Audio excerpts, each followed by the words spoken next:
Hello friends, good morning to all of you. Myself Shamsher Rajput. So today I will discuss about most important questions related to fundamental rights. तो fundamental right के related कुछ questions जो हैं जो exam में बार बार repeat होते हैं वही क्वेश्चंस मैं आपके लिए लेके आया हूँ।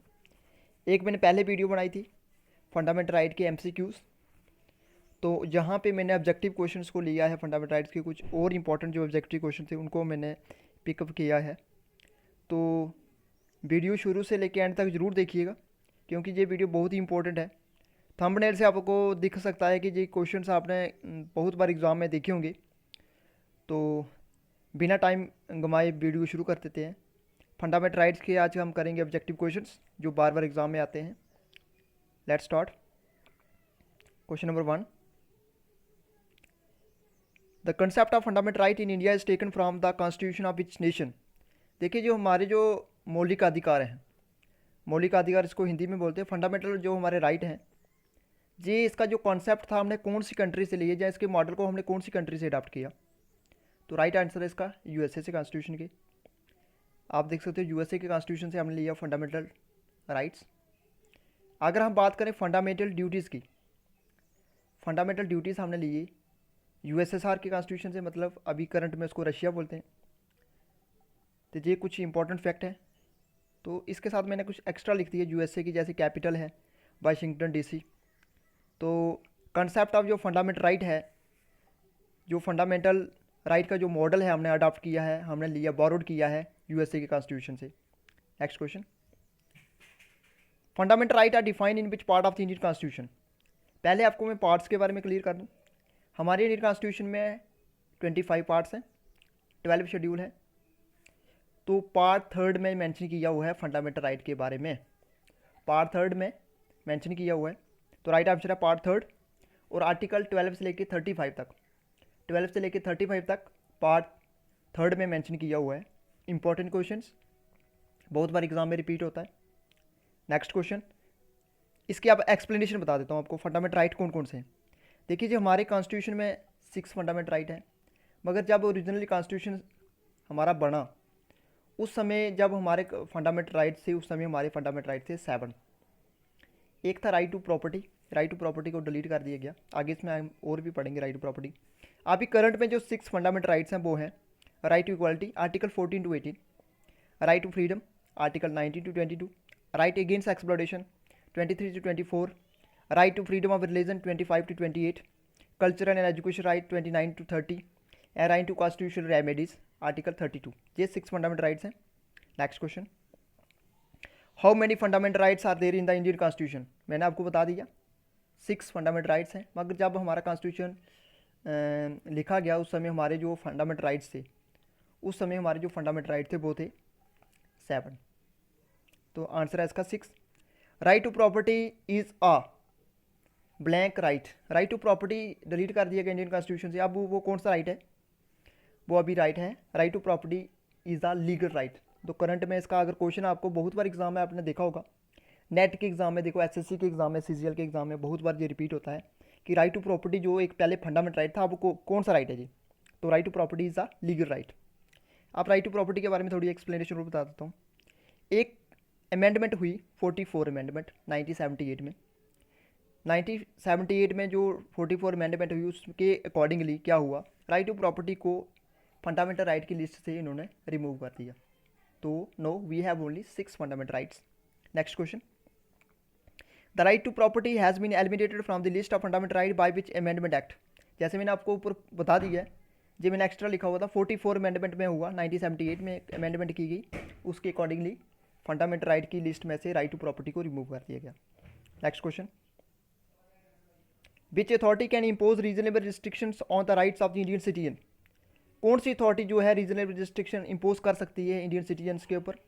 तो राइट है supreme court of India. Bharat का जो सर्वोच्च न्यायालय है वो इम्पोज कर सकता है reasonable restrictions on the rights of the Indian citizens. Next question, question number 7, which article of the constitution abolish untouchability. कौन सा आर्टिकल अनटचेबिलिटी को एबॉलिश करता है। तो आर्टिकल 17 में ये प्रावधान है, प्रोविज़न है। अनटचेबिलिटी का मीनिंग हो गया कि आप किसी के साथ कास्ट के रिलेशन में, कास्ट के बेसिस पे रिलीजन के बेसिस पे, रेस के बेसिस पे, सेक्स के बेसिस पे आप किसी के साथ डिस्क्रिमिनेशन नहीं कर सकते हो। तो ये आता है अंडर आर्टिकल 17। ये इसके अकॉर्डिंगली ये अनटचेबिलिटी को वालिश करता है। आप शुआ शूद की जो है फीलिंग्स, जो भावना, वो नहीं रख सकते। अगर आप करते हो तो ये एक ऑफेंस माना जाता है। Next question, question number 8, which article of the constitution provide equality of opportunity in matter of public employment. तो देखिए राइट टू इक्वालिटी के अंदर आता है equality of opportunity in matter of public employment. तो राइट टू इक्वालिटी फॉल करता है article 14 to 18। तो कौन से आर्टिकल में बताया हो कि इक्वल अपॉर्चुनिटीज़ हैं पब्लिक एम्प्लॉयमेंट में। कोई भी बंदा पब्लिक एम्प्लॉयमेंट, अगर कोई भी जॉब्स वगैरह हैं उसमें आप अप्लाई कर सकते हो, इक्वल अपॉर्चुनिटीज़ हैं होती हैं सबके पास। तो आर्टिकल 16 में जी बताया हुआ है, you have equal opportunities in matter of public employment under article 16। Next question, by which constitutional amendment act are new article 21A was inserted in the constitution. कौन सी कॉन्स्टिट्यूशनल अमेंडमेंट के तहत जो आर्टिकल 20A है वो लाया गया या डाला गया, बाद इंसर्टेड इन द कॉन्स्टिट्यूशन। तो 86th अमेंडमेंट एक्ट जो हुआ था उसके अकॉर्डिंगली 21A को इंसर्टेड किया गया इंडियन कॉन्स्टिट्यूशन में। नेक्स्ट क्वेश्चन, अब देखिए 21A है जो constitution of India was inserted by the 86th amendment हुई। 86th अमेंडमेंट कब हुई, कौन से ईयर में, 2002 में। जो क्या करता है, right to education to all children of the age group of 6 to 14 year. जो हमें क्या देता है, जितने भी बच्चे हैं 6 से लेके 14 ईयर तक, उनको ये right to education to all children, ठीक है। ये हुआ था 21A लाया गया 86 अमेंडमेंट 2002 में। Next question, which fundamental right is granted only to the citizen not to the foreigner. कौन सा जो फंडामेंटल राइट्स है ओनली ग्रांटेड है सिटीजन्स के लिए, ना कि फॉरनर्स के लिए। इंडियन सिटीजन के लिए ग्रांटेड है, ना कि फॉरनर्स के लिए। तो equality before law and the equal protection of the law. तो ये था कुछ क्वेश्चन। नेक्स्ट क्वेश्चन है, cultural and education rights are mentioned. Cultural और एजुकेशन राइट्स भी एक फंडामेंटल राइट्स है। ये आता है आर्टिकल 20 and 30 के अंडर। अब इसका ये हमारा 5th फंडामेंटल राइट है। इसके आगे कॉन्स्टिट्यूशनल रेमेडीज़ जो है, राइट टू कॉन्स्टिट्यूशनल रेमेडीज, ये 6 फंडामेंटल राइट्स हैं। तो कल्चरल एंड एजुकेशन राइट्स भी आता है आर्टिकल 29 to 30। आगे देखते हैं question number 12, with but objective cultural and education right is incorporated in the fundamental rights. कौन से ऑब्जेक्टिव के तहत या इसका लक्ष्य उद्देश्य क्या था कि फंडामेंटल राइट को फंडामेंटल राइट की लिस्ट में इनकॉर्पोरेटेड किया गया कल्चरल एंड एजुकेशन राइट्स। तो इसका मीनिंग है to help minorities conserve their, minorities की हेल्प करना ताकि वो अपने कल्चर को क्या कर सके, कंजर्व कर सकें। Next question, without which basic fundamental rights have no value. कौन से जो फंडामेंटल, अगर हम उसको फंडामेंटल राइट को छोड़ दें तो फंडामेंटल राइट की कोई भी वैल्यू नहीं रह जाती। तो right to constitution remedies, right to constitution remedies एक गारंटर है, एक प्रोटेक्ट करता है हमारे फंडामेंटल राइट को, क्योंकि इसके अकॉर्डिंगली आर्टिकल 32 के तहत अगर आपकी राइट का वायलेशन हो रहा है तो you can approach to the supreme court. Article 32 के अंदर आप सुप्रीम कोर्ट में अप्रोच कर सकते हो, मगर अगर आपने हाई कोर्ट में जाना है तो इसका प्रोविजन जो दिया हुआ आर्टिकल 226 में दिया हुआ है। Under article 226 you can go to the high court. Next question, doctor B R Ambedkar has called as the heart of